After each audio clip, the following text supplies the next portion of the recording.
ஏன்னா ராகுல் திரிபாதியை மறுபடியும் மறுபடியும் சான்சஸ் கொடுத்துட்டே இருக்காங்க. ஆனால் ராகுல் திரிபாதி என்னன்னா நம்ம கல்லி கிரிக்கெட்டில் ஆடுற மாதிரி சுத்துறாரு. அமெச்சர் கிரிக்கெட் ஆடுற மாதிரி தெரியுது ராகுல் திரிபாதி. மேபி தீபக் கூட மாதிரி ஒரு டாப் ஆர்டர் பேட்டர் அனுப்புனா அட்லீஸ்ட் இந்த 100ங்கிறது ஒரு 150 வரைக்கும் கொண்டு வந்தானா சிஎஸ்கேவோட பவர்ஃபுல் பேட்டிங் லைனப்புக்கு சம்திங் கொடுக்கலாங்கிற மாதிரி தான் தாட் ப்ராசஸ். அஸ்வின் நல்ல பேட்டரு, ஆனால் வந்து ஐபிஎல்ல அவர் பெருசாக பண்ணல லாஸ்ட் 5-6 இயர்ஸாகவே. பார்த்தீங்கன்னா 2020 வந்து ஒரு 7-8 மேட்ச் தோத்ததுக்கப்புறம் ருத்ராஜ் கெய்க்வாட் மாதிரி பிளேயருக்கு கன்சிஸ்டண்டாக ரன் கொடுத்தாங்க. அப்போவாவது ஸ்டார்ட் பண்ணி நெக்ஸ்ட் சீசனுக்கு ஒரு 2-3 பிளேயர்ஸ் பில்ட் பண்ணலாம். அதை தவிர இந்த சீசனில் வந்து வேற எதுவுமே இல்லை. தீபக் கூடா, ராகுல் திரிபாதி மாதிரி பிளேயர்ஸை வந்து கண்டினியூஸாக வச்சுட்டு டோர்னமெண்ட் ஜெயிக்கிறதுங்கிறது கஷ்டம். Completely out of form. அனைவருக்கும் வணக்கம். சிஎஸ்கே உடைய ஹோம் கம்மிங் எப்போ வரும்னு பார்த்தா கடைசியா நம்ம எதிர்பார்க்கறது என்னன்னா ஹோம்ல சிஎஸ்கே கம்பேக் கொடுக்கணுன்றது தான். அந்த அளவுக்கு ஆயிடுச்சு. 5 டைம் சாம்பியன்ஸ் ஆன சிஎஸ்கேவுக்கு இந்த நிலைமையா அப்படின்னு நினைக்கும் போது கொஞ்சம் வருத்தமா தான் இருக்கு. இப்படி இருக்கும்போது நம்மோட சிஎஸ்கே உடைய தோல்வியை பத்தி பேசுறதுக்கு இணைஞ்சிருக்காரு அருண்.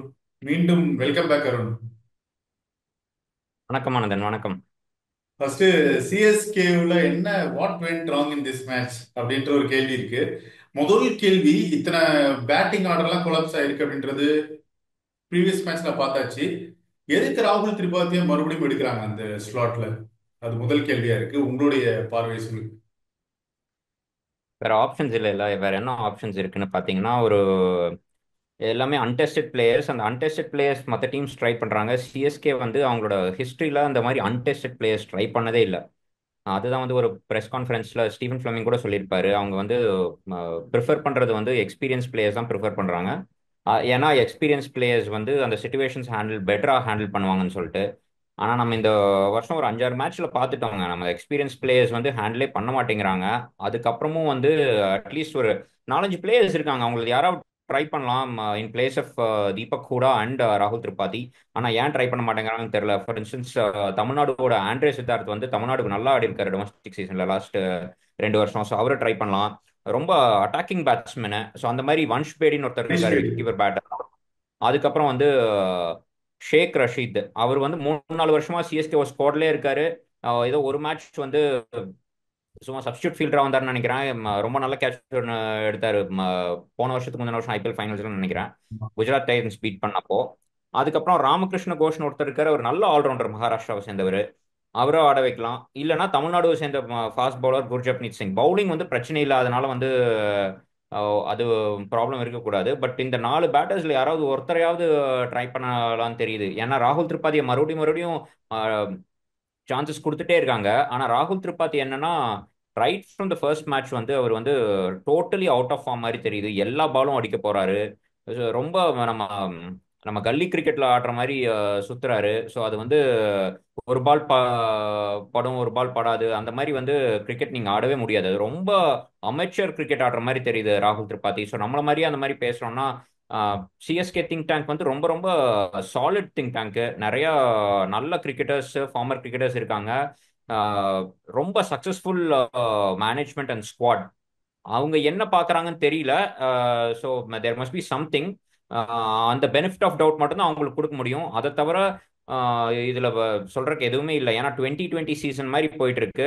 அதே மாதிரி தான் நீங்கள் பார்த்தீங்கன்னா 2020 வந்து ஒரு 7-8 மேட்ச் தோத்ததுக்கு அப்புறம் ருத்ராஜ் கெய்க்வாட் மாதிரி பிளேயருக்கு கன்சிஸ்டண்டா ரன் கொடுத்தாங்க. ஆமா ஆமா. அதே மாதிரி அட்லீஸ்ட் இப்போவாவது ஸ்டார்ட் பண்ணி நெக்ஸ்ட் சீசனுக்கு ஒரு 2-3 பிளேயர்ஸ் பில்ட் பண்ணலாம். அதை தவிர இந்த சீசன்ல வந்து வேற எதுவுமே இல்லை. ஸோ இந்த பேட்டிங்கே ஷார்டேஜ் இருக்கிற மாதிரி தோணுதா? ஏன்னா 2 பேர் அவுட் ஆனதுக்கு அப்புறமா யாருமே இல்லாத மாதிரி தோணுது. அதனாலதான் இம்பாக்ட் பிளேயர் ரூலை வந்து தீபக் கூடாவுக்கு யூஸ் பண்றாங்க. அது அது அந்த மூவ் பத்தி சொல்லுங்க. மதிஷா பத்ரியானா தான் உள்ள வந்திருக்கணும் மேபி. ஆனா அதுக்கு ஆள் இல்லாத ஒரு காரணத்துக்காக தான் அப்படி பண்றாங்களா தீபக் கூடாவை? கண்டிப்பாங்க, டெஸ்பிரேஷன் தான். அவங்க வந்து அட்லீஸ்ட் ஒரு 140 150 வந்துருச்சுன்னா அவங்க பவுலர்ஸ் வந்து ஏதாவது ட்ரை பண்ணலான்னு நினைச்சிட்டு இருக்காங்க. இந்த வருஷம் த்ரூ அவுட் பார்த்துருக்கோம், சிஎஸ்கேல வந்து நல்ல விக்கெட்டாக தான் இருந்திருக்கு. Accept Mumbai Indians. அதுவும் மும்பை இந்தியன்ஸ் வந்து இன்னும் கொஞ்சம் நல்லா பேட் பண்ணியிருந்தாங்கன்னா அவங்களும் வந்து ஒரு 180 அடிச்சிருக்கலாம். ஆமா. ஸோ அதுக்கப்புறம் எல்லா மேட்சஸுமே வந்து ஒரு 180 சர்ஃபேஸ் மாதிரி தான் தெரியுது, 200 இல்லைனாலும். ஸோ அந்த சர்ஃபேஸில் வந்து அரௌண்ட் 100 கால் அவுட் ஆகிறது வந்து ரொம்ப ரொம்ப லோ கான்ஃபிடன்ஸ் இருந்தால் தான் ஆக முடியும். ஸோ அதனால என்ன நினைச்சிருக்கலாம்னா, மேபி தீபக் கூட மாதிரி ஒரு டாப் ஆர்டர் பேட்டர் அனுப்புனா அட்லீஸ்ட் இந்த 100ங்கிறது ஒரு 150 வரைக்கும் கொண்டு வந்தானா சிஎஸ்கேவோட பவர்ஃபுல் பேட்டிங் லைனப்புக்கு சம்திங் கொடுக்கலாங்கிற மாதிரி தான் தாட் ப்ராசஸ். நான் என்ன சொல்லுவேன்னா, அதே இடத்துல தீபக் கூடாவும் கம்ப்ளீட்லி அவுட் ஆஃப் ஃபார்ம்ங்க. ராகுல் திரிபாதி மாதிரியே பாலே பட மாட்டேங்குது.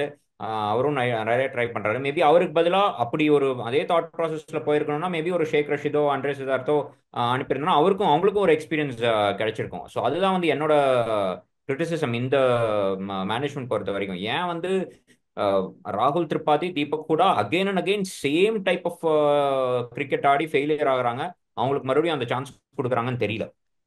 இதுல இன்னொரு கேள்வி அருண், நேத்து மேட்ச்ல அந்த பேட்டிங் பொசிஷன் தோனி ஆடினது அது ஒரு கேள்வி. அதே மாதிரி ஜடேஜாவுக்கு முன்னாடி அஸ்வின் இறங்குனது, இது எதுவுமே ஒர்க் அவுட் ஆகலையே. அதை பத்தி உங்களுடைய கருத்து சொல்லுங்க. எல்லா மூவும் பார்த்தீங்கன்னா டெஸ்பரேஷன் தான், வேற எதுவுமே கிடையாது. ஓகே. ஏன் வந்து ஜடேஜாக்கு முன்னாடி அஸ்வின் வராருன்னா, நீங்க வந்து கொஞ்சம் வந்து நீங்க இன்னிங்ஸ் ஸ்டெபிலைஸ் பண்ணிட்டீங்கன்னா அட்லீஸ்ட் ஒரு 15 ஓவர் வரைக்கும்.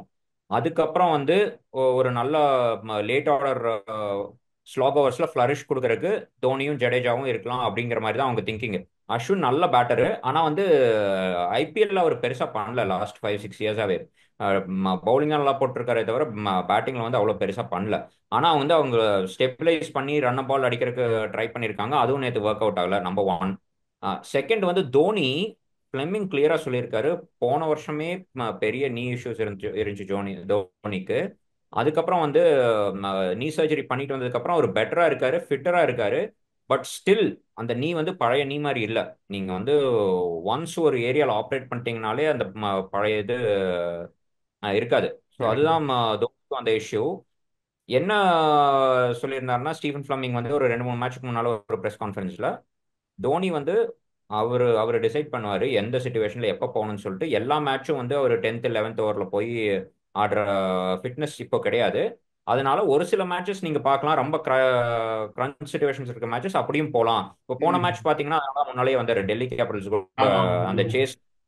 டெல்லி கேபிட்டல்ஸ் இல்ல, பஞ்சாப் கிங்ஸோட சேஸ்ல நினைக்கிறேன் முன்னாலே பஞ்சாப் வந்தாரு. Kings. So one of the two, ரெண்டு மேட்ச்ல ஏதோ ஒரு மேட்ச்ல முன்னால வந்தாரு. மற்ற மேட்சஸ் எல்லாம் பாத்தீங்கன்னா இந்த மாதிரி 7-8 தான் வராரு, மேபி லேட்டரா வராரு. அது காரணமே இதுதான், அவருக்கு வந்து அவர் நீ வந்து ஹெல்ப்ஃபுல்லா இருக்க மாட்டேங்குது. இன்ஃபேக்ட் இன்னும் எத்தனை மேட்சஸ் அவர் கண்டினியூ பண்ணுவாங்கன்னு தெரியல. இந்த வருஷம் வந்து ருத்ராஜ் கைக்வாட் பதிலாக கேப்டன் அவருன்னு அனௌன்ஸ் பண்ணிட்டாங்க. ஸோ இந்த சீசன் அவர் தான் நினைக்கிறேன். பட் 17th 18th ஓவருக்கு முன்னால் அவர் வந்து முன்னால மாதிரி ஆடுறது ரொம்ப கஷ்டம். அவரோட நீ கண்டிஷன் அது கிளியராகவே தெரியுது. ஸோ அதை அக்னாலஜும் பண்ணிட்டாங்க team management. Okay, okay. So ஃபைனலா ஒரு கொஸ்டின் அருண், சிஎஸ்கே மறுபடியும் வரணும்னா அட்லீஸ்ட் ஹோம் கிரவுண்ட்லேயே தான் அவங்க பெர்ஃபார்ம் பண்ணணும்னா என்ன மாதிரியான மாற்றங்கள் கொண்டு வரலாம்? டோட்டலா டிஸ்மேண்டில் பண்ற மாதிரி இருக்கு டீம், டோட்டலாவே கலைக்கிற மாதிரி. ஐ மீன் அந்த அளவுக்கு பவுலிங் கொஞ்சம் நல்லா இருக்கு.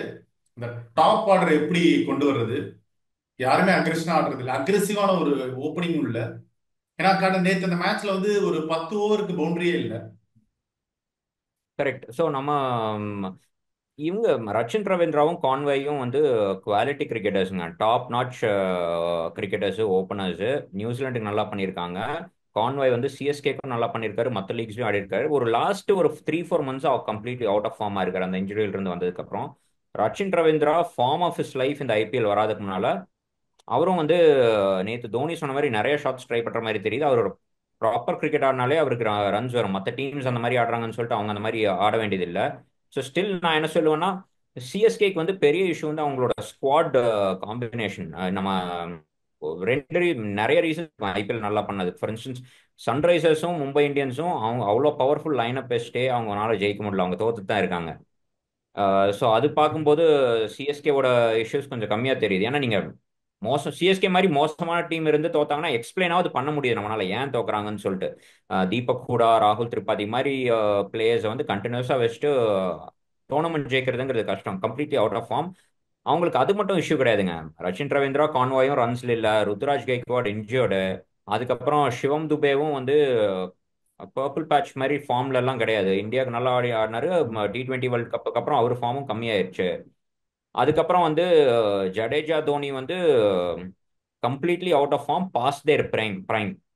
ஸோ அதனால ஒன்லி வே அவுட் இஸ் 2020ல பண்ண மாதிரி ஒரு சில யங்ஸ்டர்ஸ்க்கு சான்ஸ் கொடுத்து அவங்க அவங்கள க்ரூம் பண்றது ஒரு ஆப்ஷனு. செகண்ட் ஆப்ஷன் வந்து ஹோப் அண்ட் ப்ரே. இந்த நாலஞ்சு பிளேயர்ஸ்ல அதாவது ரச்சின் ரவீந்திரா, கான்வே யாராவது மறுபடியும் ஃபார்முக்கு வந்தாங்கன்னா, ஒரு ஃபார்மடபிள் டோட்டல் கொடுத்தாங்கன்னா, பவுலிங் வந்து சாலிட் பவுலிங் லைனப் சிஎஸ்கேக்கு. ஆமா. ஹோம்லேயும் சரி, அவேவும் சரி. Khaleel Ahmed, Pathirana, Noor, Anshul Kamboj, Mukesh Choudhary, Ashwin, Jadeja, solid bowling லைனப்ங்க.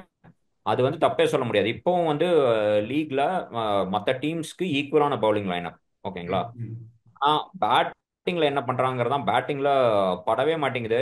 ஆம், விஜய் சங்கர் ரொம்ப ட்ரை பண்றாரு. ஆனா விஜய் சங்கருக்கும் வந்து நிறைய சான்சஸ் கிடைக்குது. அப்படியும் இருந்தும் ஒரு நாள் ஸ்கோர் பண்ண முடியல. ஸோ அந்த மாதிரி வந்து அவங்களுக்கு இப்போ யாரை போவாங்க? மேபி வெளியே இருக்கிறது யாருன்னா, நம்ம சொன்ன மாதிரி இந்த மாதிரி யங்ஸ்டர்ஸ் தான் வெளியே இருக்கிறாங்க.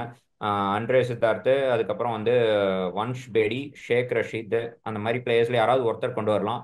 மேபி ஐ திங்க் ஓவர்சீஸ்ல வந்து சாம் கரனுக்கும் இன்னொரு சான்ஸ் கொடுக்கலாம்னு நினைக்கிறேன்.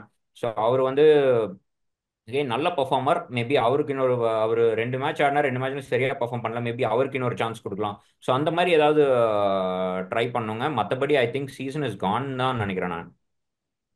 ஓகே அருண், நம்ம இந்த சிஎஸ்கே பத்தி பேசியிருக்கோம். கன்ஃபார்மா இங்க கமெண்ட் செக்ஷன்லயும் நிறைய பேர் இதை பத்தி பேசுவாங்க. நாம தொடர்ந்து இதை பத்தி பேசுவோம். நன்றி.